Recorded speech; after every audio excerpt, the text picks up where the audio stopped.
Central ಗೌರ್ಮೆಂಟಿಂದ ಬರ್ತದೆ sir. ನಿಮ್ಮ ಪೆನ್ಷನ್ ಬರ್ತಾ ಇದೆಯಾ, ನಮಗೊಂದು ಬಸ್ ಪಾಸ್ ಫ್ರೀ ಕೊಟ್ಟಿದ್ದಾರೆ ಸರ್. ಮತ್ತು ಇವರು ECHS ಮೆಡಿಕಲ್ ಇದೆ, ಅದೆಲ್ಲ ಕರೆಕ್ಟಾಗಿ ಸಿಗ್ತಾಯಿದೆ ಅಂತ ಕೇಳೋಕ್ಕೆ ವರ್ಷಕ್ಕೊಂದ್ಸರಿ ಬರ್ತಾರೆ ಸರ್. ಅಷ್ಟು ಬಿಟ್ಟರೆ ಇನ್ನೇನಿಲ್ಲ.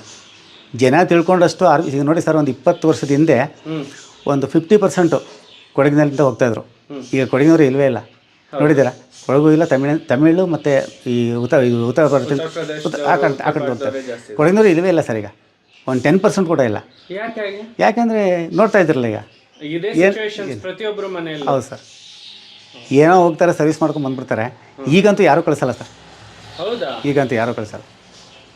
ಇಲ್ಲಿ ಸಿಚುವೇಶನ್ ನೋಡಿದ್ರೆ ಈಗ ಅವರು MLAಗಳು MP ಗಳು ದೊಡ್ಡವರು ಹೇಳ್ತಾರೆ ಹಾಗೆ ಮಾಡ್ತೀವಿ. ಯಾರು MLA MP ಮಕ್ಕಳು ಹೋಗಿದ್ದಾರೆ ಹೇಳಿ ಸರ್? ಒಬ್ಬರು ಹೋಗಿದ್ದಾರೆ ಹೇಳಿ ಸರ್? ಫ್ರಾಂಜಲ್ ಅಂತೇಳಿ ಈಗ 1 ವರ್ಷದಿಂದ ಒಬ್ಬರು ತಿರೋದ್ರು ಬೆಂಗಳೂರಿನಲ್ಲಿ. ಕ್ಯಾಪ್ಟನ್ ಫ್ರಾಂಜಲ್ ಗೊತ್ತಿರ್ಬೇಕು ನಿಮಗೆ, ಬೆಂಗಳೂರಿನಲ್ಲಿ. ಅವ್ರಿಗೆ ಎಷ್ಟೋ ಓದಿದ್ರು, ಅವರು ಅಮೇರಿಕಕ್ಕೆ ಹೋಗಿದ್ದು, ಬೇಗ ಅವ್ರು ಆರ್ಮಿನೇ ಬೇಕು ಅಂತ ಸೆಲೆಕ್ಷನ್ ಮಾಡ್ಕೊಂಡ್ಬಂದರು. ಅವ್ರನ್ನ ಒಂದು ಫ್ಲೈಟಲ್ಲಿ ತಂದು ಮಣ್ಣು ಮಾಡಿದ್ಮೇಲೆ ಅವ್ರ ವಿಷಯ ಎಲ್ಲಾದ್ರೂ ನೀವು ಕೇಳಿದ್ದೀರಾ? ಫ್ರಾಂಜಲ್ದು ಎಲ್ಲಾದರೂ ನೀವು ಅಲ್ಲಿ ಬೆಂಗಳೂರಲ್ಲೇ ಇದ್ದೀರಾ, ನಿಮಗೆ ಗೊತ್ತು. ಎಲ್ಲಾದ್ರೂ ನೀವು ಕೇಳಿದ್ದೀರಾ? ಇಲ್ಲ. 1 ತಿಂಗಳು ಇಲ್ಲ ಸರ್ ಅವ್ರದ್ದು. ಒಂದು 10 days ಅಷ್ಟೇ ಅವ್ರದ್ದು ಓಡಾಡ್ತು ಅಷ್ಟೇ. ಮತ್ತು ಮುಗ್ದಾಯ್ತು ಸರ್. ಯಾರು ಸಾಯ್ತಾರೆ, ಸತ್ತವ್ರು ಯಾರೋ ಕೆಲಸ ಕೇಳ್ಕೊಂಡು ಹೋಗಲ್ಲ ಸರ್. ಈಗ ನಮ್ಮೆಲ್ಲ ಒಂದು ಸಾವಾಗ್ಬಿಟ್ರೆ ಆರ್ಮಿಂದ ಬಂದರೆ ನಾವು ನಮ್ಮದೇ ಚಿಂತೆಲಿರ್ತೀವಿ, ಯಾರೂ ಕೇಳಲ್ಲ. ಬಂದವರು ಆಸೆ ಹುಟ್ಟಿಸ್ತಾರೆ, ನಿಮಗೆ ಸೈಟ್ ಕೊಡ್ತೀನಿ, ಮನೆ ಕೊಡ್ತೀನಿ, ನಿಮ್ಗೆ ಅಲ್ಲಿ ಕೊಡ್ತೀನಿ, ಇಲ್ಲಿ ಕೊಡ್ತೀನಿ, ಬನ್ನಿ ಅಂತಾರೆ. ಯಾರೂ ಕೊಡಲ್ಲ, ಯಾರೂ ಕೇಳೋದಿಲ್ಲ. ನಾನು ವಿಶ್ವನಾಥ್ ಅವ್ರನ್ನ ಕೇಳೋಕೆ ಇಷ್ಟು ಹೇಳಿದ್ರು ಸರ್.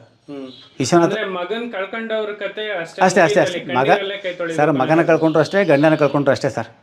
ಏನು ಪ್ರಯೋಜನ ಇಲ್ಲ. ಸಾಯೋರಿಗೆ ಏನು, ಆ ಕುದುರೆ ಓಡೋರಿಗೆ ಮಾತ್ರ ವ್ಯಾಲ್ಯೂ ಸರ್. ಕುಂಟಾಗ್ಬಿಟ್ರೆ ಶೂಟ್ ಮಾಡಿಬಿಡ್ತಾರೆ, ಅಲ್ಲಕ್ಕ ಸರ್ ಇದರಲ್ಲಿ. ಅದರಲ್ಲಿ ನನಗೆ ತಿಳಿದ ಮಟ್ಟಿಗೆ ಇನ್ನೊಂದು ಸರ್, ಈ ಹುತಾತ್ಮ ಯೋಧರಿಗಾಗಲಿ ಸ್ವಲ್ಪ ದುಡ್ಡಿನ ಬೆನಿಫಿಟ್ ಇರ್ತದೆ. ಅದರಲ್ಲಿ ಏನಾದರೂ ವೂಂಡೆಡ್ ಆಗಿ ಬಂದು ಅವ್ರ ಜೀವನ ದೇವರಿಗೂ ಯಾರಿಗೂ ಬೇಡ ಸರ್. ಅವ್ರನ್ನ ಮೂಸೋದು ಕೇಳುವರೇ ಇಲ್ಲ ಸರ್ ಅವ್ರನ್ನ. ಸರ್, ಈ ಪಾರ್ಕು ನಾವು ಫಂಕ್ಷನ್ ಮಾಡ್ತೀವಲ್ಲ, ಅದು ದುಡ್ಡು ಕೊಟ್ಟು ನಾವೇ ಕ್ಲೀನ್ ಮಾಡಿಸೋದು. ಕಾರ್ಪೊರೇಷನ್ ಪಾರ್ಕ್ ಅದು, ಮೈಸೂರು ಮಹಾನಗರ ಪಾಲಿಕೆ ಅಂತಿದೆ. ಏರಿಯಾ ಕಾರ್ಪೊರೇಟರ್ ನಾವು ಅಲ್ಲಿ ಕ್ಲೀನ್ ಮಾಡಬೇಕು, ಇಲ್ಲಿ ಕ್ಲೀನ್ ಮಾಡ್ಬೇಕು ಅಂತ ಹೇಳ್ಬಿಟ್ಟು ನಾವೇ ದುಡ್ಡು ಕೊಟ್ಟು 500,000 ರೂಪಾಯಿ ಕೊಟ್ಟು ಕ್ಲೀನ್ ಮಾಡಿಸ್ಬೇಕು. ಈ ಥರ ಇದೆ ಸರ್ ನಮ್ಮ ಪರಿಸ್ಥಿತಿ ಇಂಡಿಯನ್ ಆರ್ಮಿಲಲ್ಲ, ನಮ್ಮ ಸರ್ಕಾರ ಈ ಥರ ಇದೆ. ಸರ್ಕಾರ ಸರ್ ಏನು ಇಲ್ಲ ಇಲ್ಲಿ ಅಲ್ಲ ಸರ್.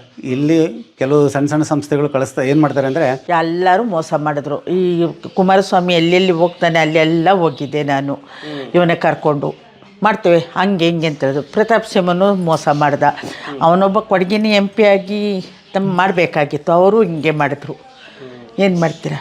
ಅಲ್ಲ, ನಿಮ್ಮವರೇ ಅಲ್ವಾ, ನಿಮ್ಮ ಕ್ಷೇತ್ರದ MP-ನೇ ಅಲ್ವಾ? ಅಯ್ಯೋ, MP ಎಲ್ಲರೂ ಅದೇ ಥರ 5 ನಿಮಿಷ ಹೇಳ್ತಾರೆ, ಆಮೇಲೆ ಇದು ಮಾಡ್ತಾರೆ. SM ಕೃಷ್ಣ ಹೆಲಿಪ್ಯಾಡಿಗೆ ಬಂದಿದ್ದರು, ಆವಾಗಲೂ ಹೇಳಿದ್ರು